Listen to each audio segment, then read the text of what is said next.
The desert was still breathing in the cool of the night when the cowboy pulled his horse to a stop. And that's when he saw it. A wagon. It sat crooked, leaning into a patch of sagebrush like a tired old man. One wheel was sunk deep in the pale dirt, buried to the hub. It looked like it had been waiting there for a long, long time. Dawn was just a crack on the horizon, the sky glowing the color of a tin cup held too long in a fire. He swung down from his horse, slow, dust puffed up from his boots. His hand went to the Winchester at his side. It was just a habit, but out here, habits are what keep you alive. He scanned the empty road. Nothing. Then he saw her. A little girl, standing behind the broken wagon. She was no taller than the wheel she stood beside. Her hair was a tangled mess, and her feet were bare, planted solid in the dust. Her dress was faded to almost white, but her eyes were steady.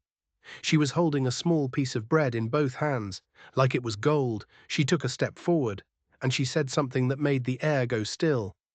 "You feel like my own blood to me." Her voice was soft, but it hit him like a physical blow. She held out the bread, not as a gift, but like an oath, an unbreakable promise. The cowboy froze. He took off his hat, his mind racing. He studied her face, searching for something familiar, something that made any sense. "Where's your paw?" he asked, his voice rough. "Ain't got one," she said. "Just Ma. She won't wake up." His gaze shot to the wagon bed. The canvas flap fluttered in the breeze, and a cold dread started to pool in his gut. He walked toward it, slow, the sound of his spurs the only thing breaking the silence. He looked inside. A woman lay on her side, her face as pale as a washed sheet. Her breathing was shallow, ragged, the kind of breathing that comes just before the end. The little girl was right behind him. "She got weak last night," she said, her chin high. "I tried to give her the bread, but she told me to save it." He crouched down, his hat pressed against his chest. The wagon smelled of dry wood and old sweat. He'd seen enough death to know what to look for. He watched her chest, praying for a sign. And then he saw it. The small rise and fall of her ribs. Relief hit him so hard he almost stumbled. She was alive. Barely. "You been out here all night?" he asked. The girl nodded once. "Kept the fire going till it died. I heard the coyotes, but I threw stones at 'em. They went off." He rubbed a hand over his jaw. He was tired, bone tired. He was supposed to be heading home. He should just get back on his horse and ride away. This wasn't his problem, but he looked at the girl. June, she'd said her name was. The way she stood there, so small and so fierce, holding that piece of bread between them. He knew he wasn't going anywhere. "All right, June," he said, "let's see what we can do for your ma." He opened his saddlebag and pulled out his canteen and a strip of jerky. He gave her the water first. She took one small sip, then climbed into the wagon. She tipped the canteen to her mother's lips with careful, steady hands. The woman swallowed weakly. For the first time, June looked at him with something like trust in her eyes. "Got any shade?" he asked. She pointed to the thin cluster of sagebrush. It wasn't much, but it would have to do. He tethered his horse and then came back to the wagon. He knelt by the buried wheel and started digging the sand away with his bare hands. June crouched right beside him and started to dig too. They worked in silence until the wheel was free. The wagon still leaned, but it looked better, stronger. "You pray, mister?" she asked, wiping dusty hands on her dress. He paused. "Sometimes." "Then pray she opens her eyes before sundown," June said, her voice dropping to a whisper. "Folks say coyotes come close after dark." The words hit him like a fist. He remembered another night, another voice gone quiet just before the dawn. He stood up, brushing the dirt from his hands. He built a small fire and set a pot of coffee to boil. The smell filled the morning air. June sat by the fire, holding her bread, but she didn't eat. "Go on," he said gently. "That's for you." She shook her head. "Not till Ma can have some too." He didn't argue. Some things you just understand without words. The sun was higher now, and the desert was heating up. He drank the first cup of coffee, black and bitter, and stared down the empty road. He could still leave, ride away and forget he ever saw them. Let someone else deal with it. His own ranch was waiting, Fences needed mending, but the thought of leaving them here, alone, was a stone in his chest. Just then, the woman in the wagon made a sound, a low moan. He was on his feet in a second. He moved to the wagon, his heart pounding. Her eyelids fluttered. For a moment, he thought she was going to wake up. Her eyes opened, but her gaze was unfocused, lost. Her lips moved, but no sound came out. Then she slumped back into the shadows. Her breath was still there, thin, but there. June's small hands gripped the canvas. She tried to sit up last night, said we had to keep moving. He straightened up, scanning the horizon, empty sky, empty land. He couldn't leave them. He knew it. He touched the woman's wrist. The pulse was faint, weak as a bird's wing. "How far to the nearest town?" he asked. June shook her head. "Half a day's walk. Ma thought we could make it." He looked at his horse, then back at the broken wagon. Half a day. He heard his own voice before he even made the decision. "All right," he said, the word feeling heavy in the dry air. "We'll get her there." June's eyes went wide. She hadn't dared to hope. She gave a single fierce nod and scrambled down from the wagon. He knew right then that this single decision had just changed the entire course of his life. He just didn't know how much. He fetched another piece of jerky and some cornmeal from his saddlebag. He mixed it with water in a tin and set it by the fire. The smell was humble, but it was a promise. June watched him, her gaze flicking from the food to the wagon and back again. "You pray, mister?" she asked again, her voice small. He stirred the cornmeal. "Yeah," he said, his voice low. "I pray." "Then pray she gets strong enough to ride before the moon is high," June said, and her voice sounded impossibly old. "Coyotes get bold in the dark."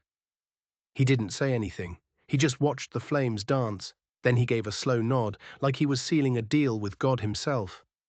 "I'll see her safe," he promised. When the food was ready, June ate with a quiet dignity that broke his heart. Each bite was deliberate, grateful. It reminded him of another child, a lifetime ago. He got up and walked around the wagon, checking the wheel he'd freed. It would hold if he drove carefully.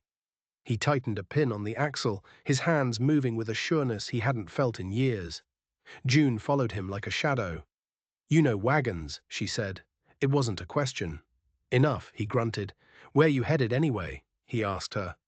"Wherever we can stay," she said softly. "Ma said maybe there's work in town. She can sew."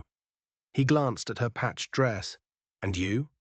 June lifted her chin, a spark of defiance in her eyes. "I can carry water, feed chickens. I'm strong." He almost smiled. But there was nothing funny about it. It was the simple, hard truth of a child who had learned to survive long before she should have. The sun was high now, beating down on them. He put out the fire, then helped June climb back into the wagon beside her mother. Her small hand brushed against his, and he felt that strange, anchoring weight in his chest again. He went to his horse. He could still just tie the supplies to his saddle and ride off. Leave the wagon. Leave them. It would be faster. He could be home by nightfall. He looked at the long, empty road ahead. Then he looked back at the wagon, at the two lives huddled in its shadow. "We'll ride slow," he said, his voice firm. "Keep her shaded best we can." June nodded, her face as serious as a judge's. He hitched his own horse to the wagon traces. The leather creaked. He climbed onto the driver's seat and gathered the reins. The worn wood felt solid beneath his hands. For the first time since he'd met her, June smiled, a real, genuine smile. "Ma always says the Lord sends folks when we need 'em," she said. He glanced at her, then back at the empty horizon. "Hope she's right," he muttered. The wagon lurched forward with a groan. The wheels turned, kicking up dust. Ahead of them lay the town, a doctor, a chance at life. And somewhere behind him, the life he thought he wanted was getting smaller and smaller with every turn of the wheels. He was driving into the unknown. But something felt different. Something had changed inside him. It wasn't just about saving them anymore. There was something else at play here, something he couldn't name. A strange feeling of destiny, as if this broken wagon on a deserted road was exactly where he was supposed to be. The afternoon heat was a heavy blanket. Nash, he'd told June his name was Nash, kept the pace slow and steady. He glanced back into the wagon bed every few minutes. The woman was still, her breathing shallow. June sat beside her, her small hand resting on her mother's arm, as if she could keep her anchored to this world through sheer force of will. Late in the afternoon, the woman stirred. A dry, rattling sound came from her throat. June leaned over her instantly. "Ma!" Nash pulled the wagon to a halt. The woman's eyes fluttered open. This time they were focused. They found his face. There was a flicker of something in them he couldn't read. Fear. Recognition. She tried to sit up, then winced, falling back. "Easy," Nash said, his voice low and calm.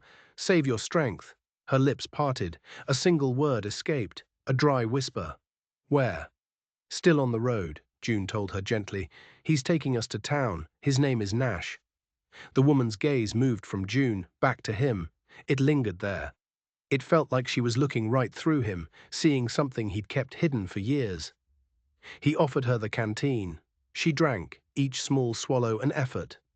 "You're safe," he said. "I'll get you to a doctor." Her throat worked, but no more words came out. She just stared at him, her eyes wide with an unspoken question. Then exhaustion pulled her back under. June looked at him, her brow furrowed. "She looked at you," she said slowly, "like she knew you." Nash's gut clenched. Maybe she was just trying to see if I was a threat. But he knew it was more than that. He'd seen it too, that flicker of impossible recognition. How could a complete stranger look at him like that? It made no sense. They traveled on as the sun began to set, painting the sky in shades of orange and purple. He pulled the wagon off the road near a small stream. "We'll stop here for the night," he said. June followed him as he unhitched his horse. The air was filled with the smell of cool water and dust. "Ever sleep under the stars?" he asked her as he worked. "Sometimes," she said, "when we had to keep moving." He built another small fire. The crackle of the flames was a comforting sound in the growing dark. He pulled a length of wire and a hammer from his saddlebag and started working on the wobbly wheel, reinforcing it by the flickering firelight. "You know wagons real well," June said, watching him with wide, curious eyes. "Had to learn," he replied, not looking up. "Want to hold the lamp for me?" She held it steady while he worked, the rhythm of his hammer filling the quiet night. When he was finished, the wheel was solid. "That'll hold," he said. June stared at the wheel, then at him. "Most folks would have just passed by," she said softly. "Guess I ain't much good at passing by," he said. A small smile touched her lips. He gave her the last of his jerky for supper. She broke it in two, setting a piece aside. "For Ma," she explained. Later, as the fire burned down to glowing embers, he checked on the woman again. Her breathing was a little easier, her color slightly better. June curled up on the wagon bed next to her mother, but she didn't close her eyes. "Do you got a family, mister?" she asked into the darkness. "Nash?" He was quiet for a long time, the firelight casting strange shadows on his face. "Had one," he said finally, his voice thick with a pain that was old but still sharp. "A long time ago." "What happened?" He looked up at the stars, a million cold, distant points of light. "They're gone now." June was silent for a moment. Then she nodded, as if she understood things no child should ever have to understand. She curled closer to her mother, and soon her breathing evened out into sleep. Nash sat by the fire, his coffee growing cold in his hand. The night was alive with the sounds of crickets and a distant owl, but he wasn't listening to them. He was thinking about the look in the woman's eyes. He couldn't shake it. He finally stood up and walked over to the wagon. He needed to see her again. To make sure he wasn't imagining things, he gently pulled the blanket back from her face.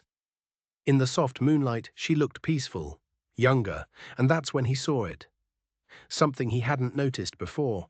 Her sleeve had ridden up her arm as she slept, and there, on the pale skin of her wrist, was a mark. A small, intricate brand burned into her flesh, a symbol of a snake eating its own tail. Nash's blood ran cold. He felt the air leave his lungs. He stumbled back from the wagon, his hand flying to the hilt of his gun. He knew that mark. He had seen it only once before, seared into the gatepost of a burned-out ranch, his ranch. It was the mark of Silas Kane, the man who had taken everything from him, the man who had murdered his wife and daughter. This woman. This woman wasn't just a stranger, she was connected to the monster who had destroyed his life, and he had just brought her into his. The hoofbeats came with the dawn. Nash was already awake. He'd been awake all night, staring into the fire. The image of that brand burned into his mind. He had his rifle in his hand before the rider even came into view. It was just a drifter on a mule. The man tipped his hat and kept going, disappearing into the dust. Nash let out a breath he didn't know he was holding. He was on edge. Every shadow looked like a threat. He stamped out the fire and hitched the horse to the wagon with tense, jerky movements. He had to get them to town. He had to get answers. June stirred as he worked. "Time to go." "Time to go," he said, his voice flat. He helped her down from the wagon. She looked up at him, her bright eyes searching his face. She knew something was wrong. The easy way he'd had with her yesterday was gone, replaced by a cold, hard distance. They were back on the road before the sun had fully risen. The wagon creaked and groaned. Nash pushed the horse harder than before. He needed to get there. Now. June sat beside him on the driver's seat, her small hands clasped in her lap. The silence between them stretched out, thick and uncomfortable. Finally, she couldn't take it anymore. "Are you mad at us?" she asked, her voice trembling slightly. Nash looked down at her. He saw the fear in her eyes, and something in his chest broke. It wasn't her fault. None of this was her fault. He shook his head. "No, June," he said, his voice softer than he intended. "Not at you." He couldn't tell her the truth. He couldn't tell this little girl that her mother might be connected to a cold-blooded killer. So he said nothing. By midday, the heat was suffocating. He stopped by a creek to water the horse. As June splashed her face with the cool water, he walked back to the wagon. The woman was stirring. Her eyes opened and found his. That same look was there, that impossible flash of recognition. But this time there was something else too.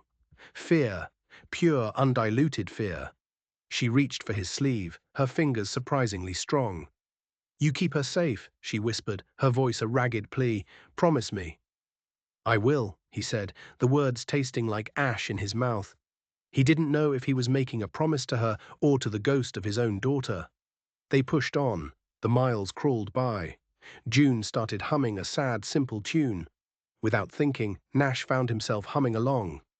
The shared melody was a fragile bridge over the chasm of silence between them. Late in the afternoon, they heard it. The faint sound of a church bell on the wind. "We're close," Nash said, urging the horse into a trot. As if on cue, the woman in the back let out a low moan. Her breathing became shallow and rapid. A sheen of sweat broke out on her forehead. She was getting worse. "Hold on," Nash gritted out, snapping the reins. The wagon rattled and shook as it picked up speed. They crested a small hill, and there it was. The town. A handful of dusty buildings under the dying sun. Relief washed over him, so strong it almost made him weak. He drove the wagon straight down the main street, ignoring the curious stares of the townsfolk.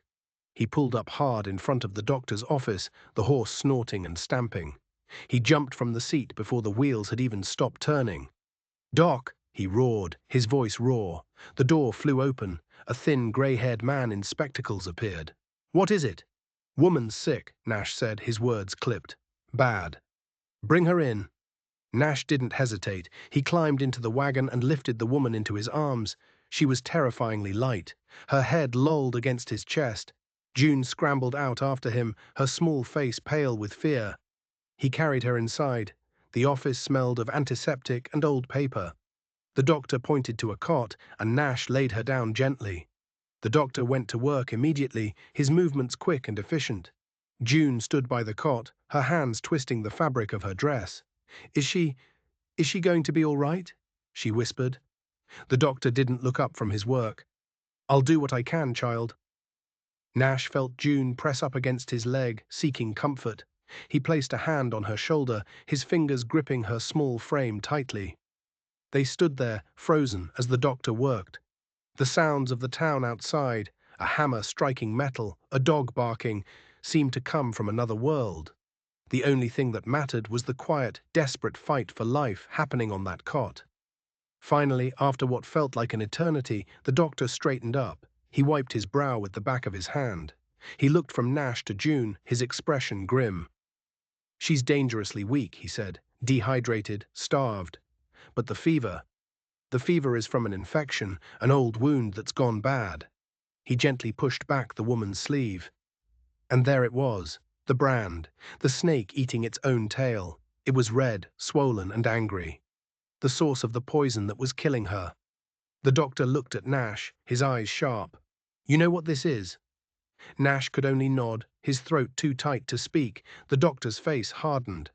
"I can fight the fever, I can give her food and water, but I can't protect her from the man who did this. No one in this town can." He looked straight at Nash. "You brought this trouble here. What are you going to do about it?"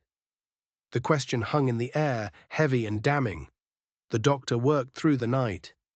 Nash sat in a hard wooden chair in the corner of the room, watching, waiting.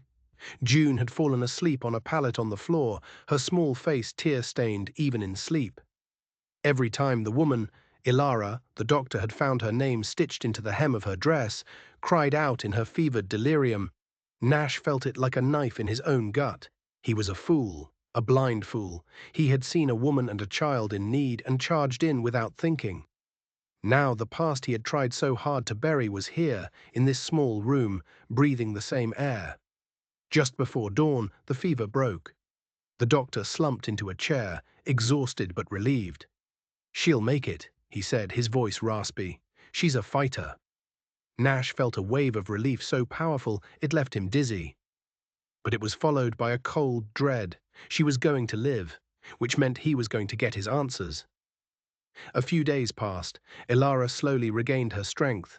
June rarely left her side, her quiet presence a constant, reassuring anchor. Nash kept his distance. He brought them food, chopped wood for the doctor, and repaired the broken wagon wheel with a meticulous focus, pouring all his fear and anger into the simple physical work. The townsfolk watched him with suspicion. They whispered as he passed. They knew trouble when they saw it. One afternoon he walked into the doctor's office to find Ilara sitting up in bed, sipping a broth. Her eyes, clear now of fever, found his immediately. They were the color of a stormy sky. "June," she said, her voice still weak but steady. "Go outside for a bit. Help the doctor with his herbs." June looked from her mother to Nash, then nodded and slipped out the door. The silence in the room was deafening. "You know," she said finally, "it wasn't a question." Nash walked to the side of the cot. He didn't say a word. He just looked at her, at the haunted look in her eyes, at the brand on her wrist, now healing into a pale, ugly scar. "He told me you were dead," she whispered, her voice breaking. "Silas. He said he'd killed you along with them." Nash's world tilted on its axis. "You know who I am?" She nodded, tears tracing paths down her pale cheeks. "I was there that night. I was a girl. My father worked for him. When he did what he did, he took me. He said I was his payment for my father's debts." The story spilled out of her in a torrent of whispered, painful words. She had been Silas Kane's prisoner for 10 years. A bird in a gilded cage. June was her daughter, but she wasn't Silas's. She was the child of a kind stable hand, a man Silas had killed when he discovered the truth. Ilara had lived in constant fear, waiting for the day Silas would turn his monstrous attention to her daughter. "2 weeks ago I ran," she said, her hands clenching the thin blanket. "I took June in a wagon and I just ran. I knew he would come after us. He always does. He sees us as his property." It all clicked into place, the strange look of recognition, her fear, her desperate plea for him to keep June safe. She hadn't been looking at a stranger, she had been looking at a ghost, the one man in the world who hated Silas Kane as much as she did. "Why didn't you say anything?" he asked, his voice rough with emotion. "I was afraid," she whispered. "I thought you might blame me, or turn us away. Or worse, go after him yourself and get killed. I couldn't bear to be the cause of any more death." He looked at her, truly looked at her, and saw not a conspirator, but another victim, a survivor, just like him. He sank into the chair by her bed, the strength gone from his legs. He had spent years letting his grief and rage curdle into a bitter, lonely existence. He had thought his story was over, but it wasn't. "He's hunting you," Nash said. "I know," she replied, her voice filled with a weary resignation. "It's only a matter of time before he finds us." Nash stood up. He walked to the window and looked out at the dusty street, at the peaceful, ordinary life of the town. A life that was about to be shattered. He could still run. He could take his horse and ride far away, leave them to their fate. It would be the smart thing to do, the safe thing to do. But as he stood there, he felt June's small hand slip into his. He hadn't even heard her come back in. She looked up at him, her eyes wide and trusting. He looked from June's face to Ilara's. He saw the same strength, the same fierce will to survive that he'd seen in his own wife. And in that moment, something shifted inside him. The old, cold anger began to burn hot again. But this time, it wasn't the fire of vengeance. It was the fire of a protector. "He's not going to find you," Nash said, his voice low and dangerous. "He's going to find me." He turned away from the window, his decision made. "Get your things. We're leaving." "Leaving?" Ilara asked, her eyes wide with confusion. "Where are we going?" Nash looked at her, his jaw set like stone. "We're going home," he said. "My home." The journey to his ranch was different.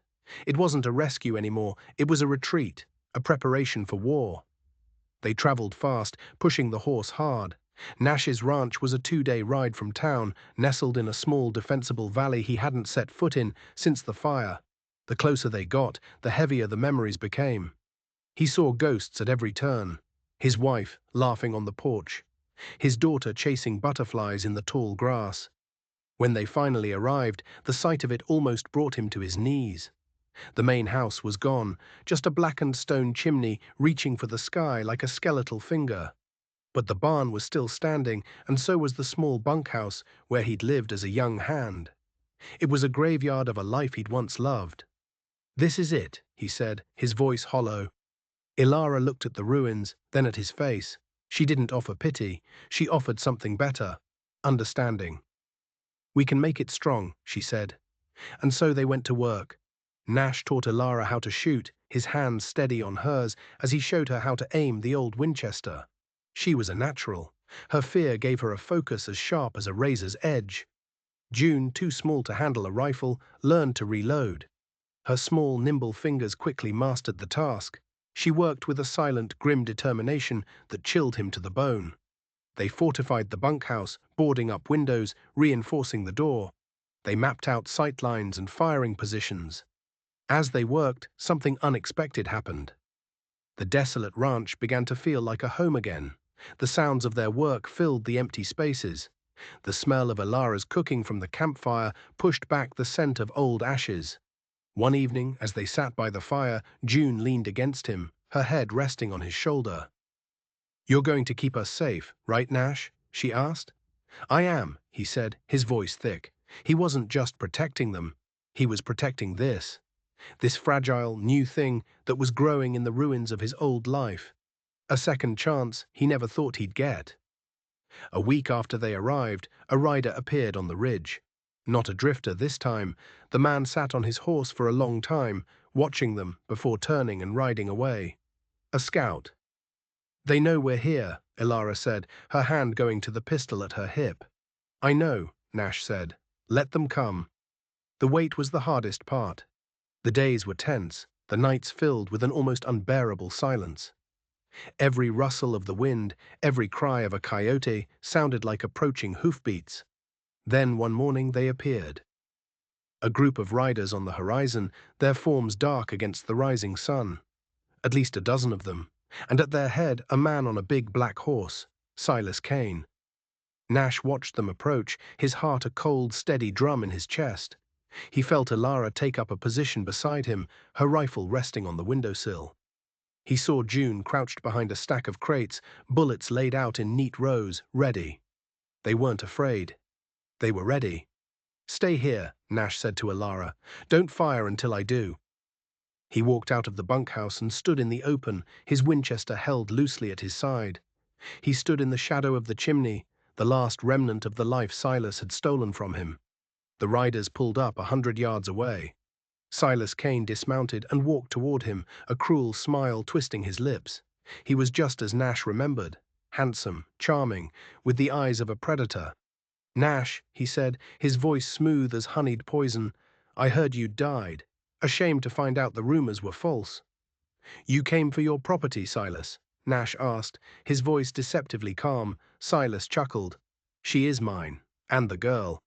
You should have stayed dead, Nash. This doesn't concern you." "You burned down my home," Nash said, his voice dropping to a low growl. "You murdered my family. I'd say it concerns me." Silas's smile vanished. "They were in my way, just like you are now. Give me the woman and the girl, and I'll let you live out your miserable existence in this pile of ash." Nash just stared at him. "That's not going to happen." Silas sighed, a look of theatrical disappointment on his face. "I was afraid you'd say that." He raised his hand.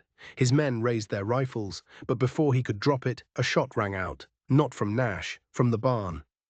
One of Silas's men cried out and fell from his horse. Silas spun around, his face a mask of fury. It was the doctor, and behind him a half-dozen townsfolk, armed with hunting rifles and shotguns. They'd followed Nash. They'd chosen a side. Silas's men, startled, hesitated. And in that moment of hesitation, Nash raised his rifle and fired. The battle was short and brutal. Silas's men were hired guns, not loyal soldiers. Faced with a determined, entrenched defense, they broke and fled. Soon it was just Nash and Silas, standing in the dust among the echoes of gunfire. Silas raised his pistol, his face contorted with rage. But Nash was faster. A single shot from his rifle sent the gun flying from Silas's hand. Nash walked toward him, his face a grim, unforgiving mask. He didn't raise his rifle to fire again. He didn't need to. He stopped in front of the man who had haunted his every waking moment for years. Silas looked at him, his arrogance replaced by a dawning, pathetic fear. "You're not going to kill me," Silas whimpered. "You're not like me." "No," Nash said, his voice cold as a grave. "I'm not." He didn't kill him. Death would have been too easy an escape. Instead, he and the townsfolk bound him and took him back to town to face the justice he had evaded for so long. The reign of Silas Kane was over. In the days that followed, the ranch was quiet again. But it was a different kind of quiet, a peaceful quiet. The townsfolk helped them rebuild. A new house began to rise from the ashes of the old one. One evening, Nash, Ilara, and June stood on the half-built porch, watching the sunset paint the sky. The air was cool and clean. Ilara slipped her hand into his. Her fingers were warm, solid. "It's over," she said softly. "No," Nash said, looking at her, then at June, who was leaning against his side, her eyes bright with a future that was no longer a fearful thing. "It's just beginning." He looked out at the valley, his valley, and for the first time in 10 years, he didn't see ghosts. He saw a home. He finally understood what June had meant. That first day by the wagon. "You feel like my own blood to me." It wasn't a memory. It was a prophecy, a recognition of a bond that was about to be forged in fire and fear. A bond that had saved them all, and as the first stars began to appear in the twilight sky, he knew, with a certainty that filled every part of his being, that he was finally, truly, home. If you were moved by Nash's story of redemption, hit that subscribe button, because you won't want to miss what happens next. Let us know in the comments which part of the story shocked you the most. Thank you for watching.